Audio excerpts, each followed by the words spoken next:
Hey there guys, Kieran here with another episode of Kieran's Movie Space, and this is my trailer review / reaction for the new Transformers spin-off prequel film, Bumblebee. Before I talk about the trailer, I should probably say that I'm not the biggest fan of the Transformers films, but I definitely don't hate them as much as most people seem to. I think that first movie was pretty great, but from there they've just gotten consistently worse with each new installment, especially the newer movies with Mark Wahlberg. So it's fair to say that I wasn't overly excited to hear that Paramount greenlit a Bumblebee spin-off, but with that said, since the announcement, my anticipation for this film has grown, and that's mainly because they hired Travis Knight to direct. If you don't know who Travis Knight is, he directed Kubo and the Two Strings, which I absolutely love. If you've not seen it, it's a wonderful animated film, you should definitely check it out. And honestly, I was just glad to see that Michael Bay wasn't directing this one.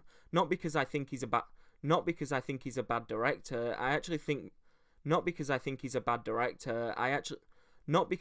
a bad director, I actually think Michael Bay has done some interesting stuff, but I think it's time for this franchise to try and be something different, and the best way for it to do that is by getting someone else behind the camera. So Travis Knight's involvement definitely helped boost my excitement, and then they announced that Hailee Steinfeld would be the lead, and I just think she's one of the best young actors around. If you haven't seen Edge of 17, do yourself a favour and watch that movie. It's a great film, Hailee Steinfeld is great in it, and it's just a good coming of age story. So the addition of Hailee Steinfeld as the lead also helped to heighten my expectations a little bit, but still, this is a Transformers film, so I'm going in cautiously optimistic. So getting into the trailer, the first thing I can really say is that I really enjoyed what they showed us here. I think probably the biggest thing to take away from this footage is that Travis Knight is definitely approaching the franchise in a different way. It was clear watching this that Bumblebee will be a much more personal story about this girl and about this robot and their relationship. Moments like Bumblebee putting his face into Charlie's hands, or when they're underwater, I think there was a shot of them hugging, those look like really heartfelt and emotional moments, and we really didn't get enough of those in the other Transformers movies, so it's awesome to see that this Bumblebee film will try to do more than just blow stuff up for 2 hours. It definitely looks like they've taken a lot of inspiration from The Iron Giant, which I think is a genius decision. If you're going to tell a story about a teenager who meets and basically becomes best friends with a robot, you might as well use the greatest version of that story as inspiration. I really liked Bumblebee's design as well. Obviously, since this is technically in the same universe as the other films, it kind of needs to have a similar look and a similar style, but it's cool to see that they've gone back to Bumblebee's original design, which is the bug. I think Transformers fans will really love that. And then I think it also looked like the actual transformations were different as well. I'm not 100% sure, I only watched the trailer once, but the transformations somehow looked smoother and more natural, especially when you see Starscream transform in the sky. It just looked smoother and more fluid, but maybe that's just because the CGI has improved, or maybe I'm just seeing things and making all this up.